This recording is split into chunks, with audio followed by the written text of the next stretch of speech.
Maxine. You're a fucking movie star. Maxine is bloody, thrilling, and it's an iconic ending to a perfect trilogy. Mia Goth is so damn good in this. She's sensational to watch. There's so much neon and blood that you cannot help but fall in love with what Ty West has done, and it's given me such an appreciation for this trilogy as a whole. The thing that I want to talk about the most is Mia Goth, because she's so captivating. Anytime she's not on screen, I immediately just almost check out in a way, but not really. Like, I'm still invested. I want her in every scene. There's this moral compass that she's kind of tiptoeing the line on of, you just want to know what happens to her next. This is a love letter to that 80s Hollywood glitz and glamour, VHS looking horror. And if you're a fan of X, Pearl, you're going to love Maxine. This is her time to shine, and she definitely shines. Hello and welcome to the movie podcast review of Maxine. My name is Shahbaz, and joining alongside me here, I've got some of my other horror buddies, my detectives of crime, Daniel and Anthony. Anthony, how are you doing today? Super well. They might say I'm the star of the show. Who's saying that? Were they wrong? Myself. My inner dialogue is saying that.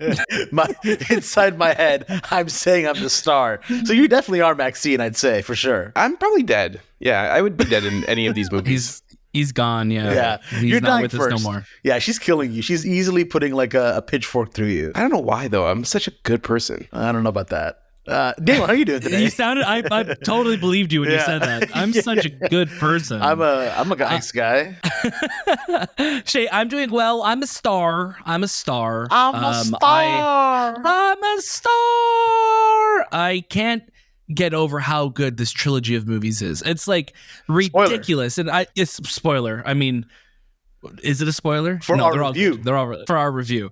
I'm so good. I'm so happy to be back talking about it. And this is the first time, again, that we're all together talking about these movies finally, because Anthony and I saw X, and then we saw Pearl together, and then we're finally here, the three of us, completing the trilogy.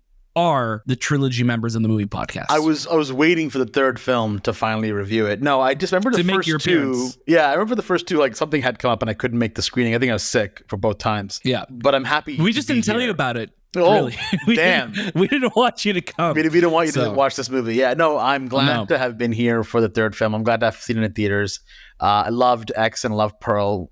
So I'm excited to dive into this. Definitely. And I want to give a huge shout out and a thank you to our friends over at VVS for inviting us to come watch this movie. Of course, Maxine will be in theaters in Canada by VVS this July 5th. So celebrate American Independence Day the day after by celebrating Maxine. And of course, if you're in the States, it will be released by A24 there.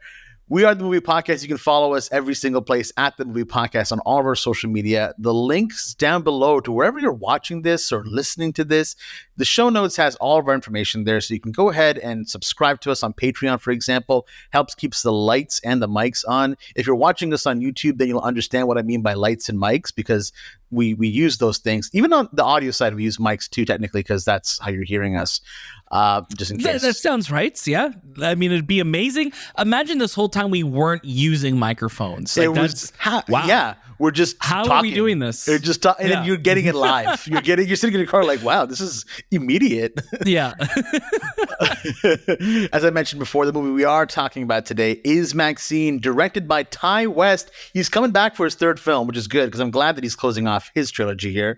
Starring Mia Goth, Halsey, Elizabeth Debicki, Moses Sumney, Michelle Monaghan, Bobby Cannavale, Lily Collins, Kevin Bacon, and of course, Giancarlo Esposito, who, I mean, is in everything, and we're so glad that he's in everything as well. What a cast. Like, when you look at the cast of Pearl and of X, again, those films all have great casts in their own regard, but like, we're just have like these like just mega stars just popping up. It's been nice because obviously, you know, X and Pearl being filmed around the same time, and no one really expecting, that was a pun right there, that we're going to be getting Pearl until they watch, you know, the ending of the first film. So it's really exciting to know that now we're in this third film. It's been a bit of a time since we got the first two as well. So, almost 2 years. And you know, and it's funny, like, we had a lot of people correct us because we did tweet out our social reactions to this yesterday. or this morning technically, but it's been interesting. People are like, actually, it's not a trilogy because Ty West said that we're going to hopefully return to this universe. I'm like, okay, well, right now it's a trilogy. Yeah, So I can only talk about right now, what we've it's gone a trilogy. so far. Yeah. Like, relax. It's a trilogy of movies. This would be the closing of Maxine's chapter for now. Like, 3 years from now, 4 years from now, if we get another film, sure. But it makes sense to call it, the ending of a trilogy. 100%. Yeah, why Definitely. not? It's not a big deal. Nothing to get angry about. People on the internet, How right? dare They you? just have nothing else to do, so just nitpick Be on little happy things. that we had good reactions to it. Be I happy. don't know. I think people just be happy in general. Just be happy. There's a fourth and a fifth and a sixth and a seventh. You cannot speak on this one until you've seen the other ones. We don't know what they're coming, though. Yeah, we don't know. We hope Yeah. so. Right now, it's a trilogy. Yeah. Trilogy of a movie right now. Trilogy of movies. Let's kick it over to our first reactions. Anthony, please give us your first reaction to MaXXXine. Maxine. When I say Mia Goth was born to play Maxine, Mia Goth was born to play Maxine. Like, this is her character. I cannot think of anyone else who could play this character. And not just Maxine, even Pearl. Like, just this whole trilogy of films. Like, without Mia Goth, I just don't feel like we would get the same movie. Because it's like, you're speechless with her transition from being Maxine and X to going to Pearl and then going back to Maxine and then set in the 80s. And it's just her presence on screen is just fantastic. And Maxine is a really good movie. It's a really good end to the trilogy for now. Like we said, we're going to call it a trilogy, but it's just a fitting film that from where we started with X to where we end off with Maxine, everything that we've witnessed and watched just works for this world. Like, everything. I didn't want this movie to be bigger than the last because it's a different film in the sense, like, it just took place in a different time of how Ty West came across it, where the first two films were actually shot back to back, where we now have 2 years apart from Maxine, and it told a really good story, and I enjoyed it. I loved the ensemble cast and how they're utilized in this film, and just and Daniel, you said it in your tweet. I don't know if you did, but I think you did. You said it's a love letter to Hollywood. Yes, that was me.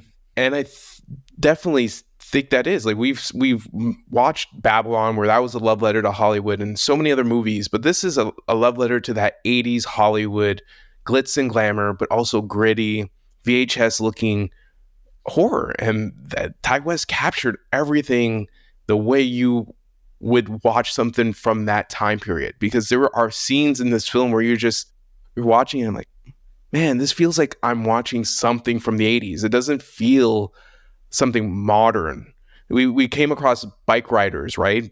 Bike Riders feels like it was shot in a modern time, even though it's taking place in a different time. This feels like it was. It's not dirt. It's not clean, right? It, like, that has a feeling that it's right out of the 80s. Like, you're like, oh, the look of this, that has almost like a more of a faded, a more of like a low light, grittier almost. feel to it, Very right? low light. Yeah. Low light, really contrasty, a lot of dark blacks, because you'll see it, because it's like even the leather on the gloves just looks really rich, and you just feel like they went in a time machine, shot this film in the 80s, and then came back. I think it's a fantastic ending to a franchise, and hopefully we continue to see more of her. I love that you mentioned that, there's this old look to the film. I even noticed when we're watching it, a lot of the throwbacks that they would do, or like if they're recapping a scene or something that we're seeing kind of happen again, they would have almost like that, like VHS film grain on top of it, of an existing scene that we've already had happen, and it would have like the sound of a VHS too. So I really dug the stylistic, right? And the tracking, yeah, exactly. I really dug these stylistic choices to kind of really push us into that world, because this is that period of Hollywood where even we're seeing with the premiere that happened last night, we're seeing that, people are protesting. They're upset about sex and glamour and how Hollywood has kind of pushed it. I mean, people are still upset about that today, but I felt like it was a lot more prominent back in the day, because at that time also Hollywood was, I think, even more gross than it is right now. I think right now with the Me Too movement, with everything that's kind of happened, there's been a lot more light shed upon it. Growing up, for like our parents, when you ask our parents, like, what was like the offensive music of your time, or what was the offensive movies of your time? But you know what I mean? It's like, it's nowhere near what things started to become in the late 70s and the 80s into the 90s of what offensive music, what explicit content could be. So it's so interesting seeing like this is the rise of it. People had problems with video games in this era and going to court about the blood and Mortal Kombat. The Reagan era was that, right? The Reagan era, right? It was just a war on everything. Everything, drugs, love, happiness, like everything was just like, let's attack it. But I mean, that's a conversation for another day. But yeah, Daniel, please go ahead and give us your first reactions to MaXXine. Yeah, I mean, Anthony stole my line. No, I'm kidding. It's fantastic. Like it's so nice to have this trilogy of films that really is, all three of them, a celebration of the era of filmmaking that they were released in. You look at X was just a wild time. It lingered so much on my mind after watching, and I remember that drive home so well with you, Anthony, because we were just like, do we love this movie? I think we love this movie, and there's such horrifying moments in it, and it feels like a film straight out of the 70s. And then you fast forward to Pearl, which came out later that same year, and it was just so well done. I think Mia Goth just shines so bright in that movie. And then here she is again, shining even brighter, Maxine fully realized, and having the aesthetic, like having this series evolve into the 80s now. It's really interesting because now you're able to tell the story that, she is not, I think in my head for so long that, this series, Maxine isn't truly a bad person. She's a survivor, right? You look at what happened in X. Yeah, Pearl, obviously she's playing a different character who is a scary and a killer and will, cut your head off. But then you have her in this, who is just trying to survive, trying to make it at all costs. And I love that about her, that she is somebody that you want to root for, you want good things to happen for them, but you're also just like, okay, well, if things don't go her way, I do believe that she will go to whatever length she will to get there. But it's so fun. And I think that's what I really loved about this film, is that Mia Goth is just electric. You're just eyes glued to the screen whenever she is doing something, because she is so good in it. And she almost feels like a little bit like Batman in this, where she's like, you know what, I want to investigate this. I want to see what's happening. But I also, at the end of this all, I want to be a star. I want to make it at all costs to do what I want to do. And I think this is the most fun of the three films of the trilogy. I think each film in this trilogy has their strengths. I don't think this is the best film in the trilogy. I think Pearl still, has that crown of the best film in this trilogy of Ty West trilogy of films. But I think Maxine, I had the most fun watching. It's a really fun movie. It's a really fun time period, and seeing just like the blood and the neon, it brought me back to, years ago when we were watching Fear Street, which was another trilogy that was so inspired by the horror genre. And what's, Ty West does so well in each of these three films, and in Maxine specifically, as we're talking about it, is that it is a love letter to Hollywood. It's a blood splattered love letter to Hollywood and movie lovers alike. I mean, there's so much in this world to love, but Mia Goth is a star, and she just demands your attention. I love that you bring up Fear Street, because that's what I kept thinking of as well. That, because obviously that's in '94, I believe, taking place, and it just has such a cool vibe, and it really just, it made me so happy when we're watching that. When we're watching this, that video store rental, the griminess of it, the blood on the video cassettes, because I mean, we've all been there. We've all had blood on our video cassettes. We've all got blood on our cassettes before. Am I right, guys? Everyone does it. You try to go rewind and your finger gets stuck, and next thing you know, you lost your finger. I think the thing that I want to talk about the most is Mia Goth, because she's so captivating. It's one of those movies where anytime she's not on screen, I immediately just almost check out in a way, but not really. Like, I'm still invested, but I want her in every scene because she's just so magnetic, and you really attach yourself to her. You keep wanting to find out. There's this moral compass that she's kind of, tiptoeing the line on of, like you said, Daniel, she's just a survivor, so you can't really be too upset, but she's really looking out for herself, and that's kind of where you just kind of have to go along with that character. But she's so entertaining, and she's so damn charismatic in a weird way. You just want to know what happens to her next. She's got this voice also that it pulls you in. Like you want to hear this raspiness that she has. And she does a lot of coke in this movie. So maybe that's why as well. A lot of coke. A lot of coke. I mean, who did it in the 80s though, man? I call her like a hillbilly angel. Maybe not enough. Hillbilly angel. A hillbilly snow angel. Not that Hillbilly just like just angel. her presence just reminds me of like an angel, but she's also a little bit of a hillbilly-ish because of where she comes from and her life. It's funny when Elizabeth Debicki asks her, "Is like, is that your real accent?" And it's just like, "It's me. It's my voice." It's like, yeah, okay. But it's funny because she's also putting on an accent because obviously Mia Goth's real voice is nowhere near her Maxine voice. If you want to hear her voice, it's Infinity Pool for you. Jamesy! Yeah, we can't Come out to play. Can't really do it that well. But what I loved about this movie is that campy sex appeal that it has. It's so on the nose. It works, and the lighting in this movie is, I think, where it really draws you in because it has this low light kind of a look, and almost these horror scenes that are occurring or these murders that are happening. A lot of it reminded me of Seven at times too, where there's this massless, this faceless figure kind of running around with a knife and a trench coat, and you're just like, you kind of have an idea who it is, but as it's kind of going on and on, you're like, when are we going to get this revealed? Because this is getting really gross and just unsettling. And I love that we even had this moment in the film that's in the trailer of her going to the Bates Motel and she's looking in the windows and she's seeing Pearl there, for example. It's really, really cool stuff that they do that you'll see in the trailer as well. And I feel like it draws that parallel of that homage to paying to all these different horror movies that we grew up with. But, before we kind of get further in the movie, because we're talking about these horror movies, we're talking about that 80s era. For you guys, what would you say was probably like one of your scariest or favorite horror movies from the 80s? Anthony, I'd love to start with you. I'm going to say The Thing, just because of the terrifying, the practical effects and the idea of an alien that can be you and then kill you, and in the way it transforms. Sounds like you. Sorry? I said it sounds like you. Be you and then kill you.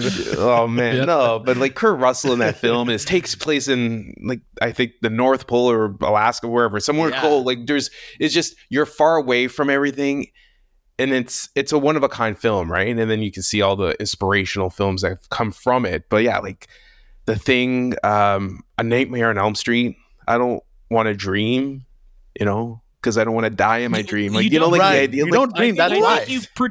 You've protected yourself not to dream because of. I think it's true. A little bit of Inception, a little bit of Nightmare on Elm Street for you. Mm-hmm. Yeah. And Daniel, what about yourself? Interesting. Honestly, this era, I mean, like you look at the films of David Cronenberg in this era, which I think he had such a distinct voice. I mean, still to this day, The Dead Zone is one of my favorites of that era.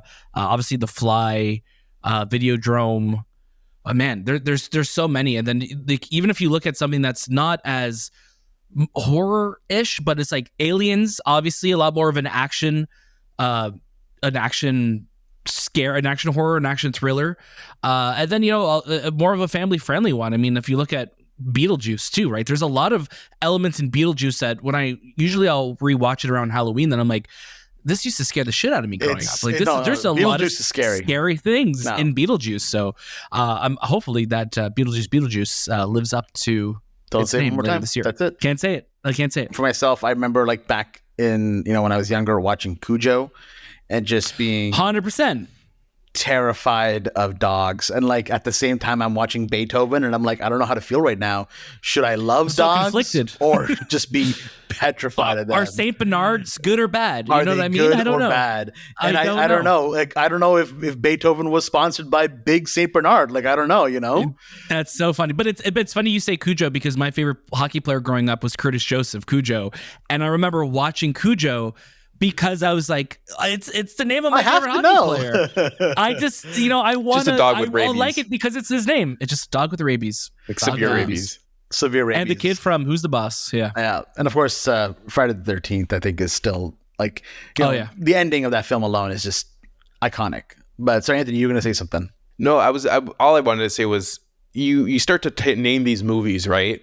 And then you start to like kind of your memory bank kicks in. You start to see like so many similarities in this film that smoke and the fog all captures so well. And it takes place in Hollywood, Los Angeles. Yeah. It's the detectives that are always on the job, but they can't figure out the murder. And they need, like, there's so many tropes that you will find, but they do it so well, and they actually make fun of it at the same time. Yeah, 100%. They lean into the camp of it, right? And no one ever feels safe in these movies too. Like, you're watching them. Obviously, we're not going into spoilers, but you're watching and you're like, I just feel like you're looking at somebody like, you're gonna die and it's gonna be horrible. Like, I know you're gonna have a horrible death in this movie, and you're just kind of waiting for that moment to happen. And sometimes it happens, and sometimes it doesn't.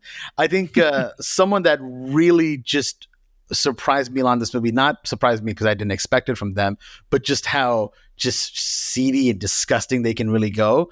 Kevin Bacon. I mean, he's fantastic, but I wanted more of him in this movie. He's so good. I think that's kind of like one of my, not even gripes, but I look at like Kevin Bacon, I look at Giancarlo Esposito. They're both so phenomenal in this movie, and I wish they had more screen time. But then again, I'm like, okay, but do I want to take away from Mia Goth? No, I want more Mia Goth on the screen. And I think that's one of the downfalls of MaXXXine, is that you have this massive cast, and you kind of know when you have a cast this large, you're not going to have time to balance everything. And even Mia Goth's story with MaXXXine, it's a very simple story. It's not too deep of a story, and the movie's better for that, but it can also make you feel like, oh, I wish this was a little bit deeper. I wish this went the extra length, because, like, I think it was you that mentioned earlier in our review, Shay, that you kind of see what's coming, a long time before it happens. Like, there's not a huge reveal or anything that feels truly shocking. It feels very real and that could happen in this world, but it's not like this movie's going for gasps in the sense of, we're going to make you like, your head's going to spin when you see what's revealed. It's very straightforward. It's a very simple story. And I think for a movie that is an hour and 40 minutes, it does fly by. And I kind of wish we had almost another 5, maybe 10 minutes to maybe build out the universe a little bit more, or build out some of the characters a little bit more. Because like you said, Joe, we have characters like Kevin Bacon. You have Giancarlo Esposito, who's great in this, playing Maxine's agents. And you're like, oh, I want to know more about you. I want to know more about what you're up to. But you don't really get enough of everybody in it. And I think that's really one of the biggest downsides of MaXXXine, is that there's not a lot of development for everyone else. All the stats kind of get poured into MaXXXine herself. Yeah, they almost, like, in a way, come and go at certain moments. Like, they're used for the scene and purpose. People, though, I think that kind of have a nice through line throughout the entire film that do show up really well and have a lot of presence. Bobby Cannavale and Michelle Monaghan, I think they work really well together, and they're really fun when they're on screen. Yeah. So let's go ahead and kick it over to our final recommendations for MaXXXine, the final film in this trilogy of movies by Ty West. So far. The last one. Come for us. It'll, like, the third and final movie. No, we hope you get more. Daniel, please go ahead and tell us, what are your final recommendation for MaXXXine? MaXXXine is bloody, thrilling, and it's an iconic ending to a perfect trilogy. I said it. It's a damn trilogy as of now. Asterisks. We'll see if that changes. Mia Goth is so damn good in this. She's sensational to watch. She is so fun. She's having the time of her life in this role. And like Anthony said, this is the role that she was born to play. She's so fantastic. There's so much neon and blood that you cannot help but fall in love with what Ty West has done. And it's given me such an appreciation for this trilogy as a whole, and I cannot wait for the spooky season to come, that I could just back to back watch this trilogy, because it's one of the best horror trilogies that we've ever gone. It's so fun, and it's not even, we say horror trilogies. MaXXXine isn't that scary, but you're just always on edge, and I just love the vibe. I love the feeling of this film, and I cannot wait to rewatch it. Everything from the music, the cinematography, it's a blast. Go watch it. You'll have a great time with it. Thank you so much. Anthony, please, your final recommendations for MaXXXine. This is a definite watch it. If you're a fan of X, Pearl, you're going to love MaXXXine. This is her time to shine, and she definitely shines. Love that. Yeah, same here. 3 for 3. We have a watch it, a perfect trilogy of final recommendations as well. So, I think that's how it kind of goes. No, definitely go watch it. Mia Goth is fantastic. And I think if you really love the first two, this one should hit as well. Again, I think kind of like you mentioned, Daniel, it's not my favorite of the trilogy, but it's still like its third best is still phenomenal. It's like they're all still. Yeah, would you quickly rank them, Shay? Like what would your ranking be, would you say? Pearl X Maxine. Pearl X Maxine? I feel like I'm the same now, having like a day to sit on it. But Jenna Ortega in X is fantastic, and there's a lot of these moments with Pearl and X that I think really work well together. Yeah, but I will say Maxine is the most fun of the three. Absolutely, because it's the most campy. Yeah, it's definitely the most campy. 100%. Anthony, what about yourself? Same, you'd say? I'm in the same room. Same room. Maxine is fun, but it doesn't have the highs of Pearl and the X. highs of Pearl. Doesn't have that dialogue in Pearl was just like I to this day, like I'm like, how did she not get nominated for an Academy Award? Like I just could. That was like a 5-minute, 6-minute. I think it was like dialogue. 7 minutes. I think, yeah. Jeez. And then X was very. We didn't know what to expect, right? And then that ending happens, and just pandemonium breaks out. But what I really like about Maxine is just its time period, its love letter to Hollywood, as well as just continuing this character's arc and her becoming this vigilante that I didn't expect her to be. Self-vigilante in a way, yeah. Self-vigilante, yeah. Hey, Batman's a self-vigilante. He just had to kill his parents. Oh. Wait, hold on a second. Wait. Wow, damn. Wow. Well, I want to give a huge shout out to our friends at VVS for again inviting us to come watch this movie and for letting us review it as well. Of course, Maxine will be in theaters July 5th by VVS Films here in Canada and A24 in the United States. If you do go watch it, a great place to gush about how much you loved this movie or maybe didn't like this movie would be in our Discord chat. You can go ahead and join that down below. And of course, you can tweet to us or X to us. Oh, X. Shoot. You can do that. No. You can follow us on Instagram and every single social media platform out there. If you're watching us on YouTube, please give us a like and subscribe because it really helps us out and it costs you nothing to do that as well. If you're listening to us on Apple Podcasts, Spotify, or wherever you are, if you can rate us and review us 5 stars, really, really helpful. Also, leave a comment. Let us know what you thought about this movie as well because we'd love to hear from you. Of course, that was This Time with the Movie Podcast, and we'll see you next.